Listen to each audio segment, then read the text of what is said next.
France کا Louis نہم، نوواں Louis جو تھا بادشاہ ان کا، اس نے 2 صلیبی جنگوں کی قیادت کی تھی، 2 صلیبی جنگوں کی قیادت کی تھی، فرانس کا تھا یہ۔ تو منصورہ کے معرکہ میں یہ گرفتار ہو گیا۔ جب یہ گرفتار ہوا تو بہت ذلت کی جو ہے نا، ذلت کا سامنا کرنا پڑا اسے۔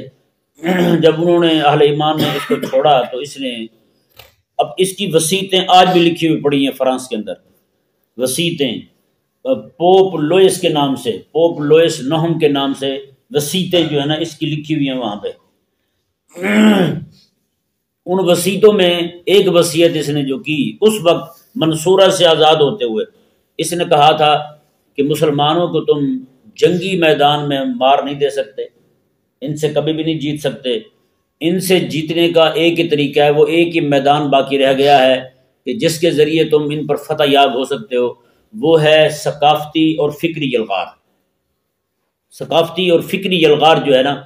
فکری یعنی کہ ان کا دین چھین لو، اپنا دین دے دو، ہاں جی، فکری یلغار یہ ہے، ان کی فکر جو ہے نا وہ اسلامی نہ رہے، بندے مارنے یہ مشکل ہے ہمارے لیے، آپ جو ہے نا ان کی فکر کو تبدیل کر دو، بس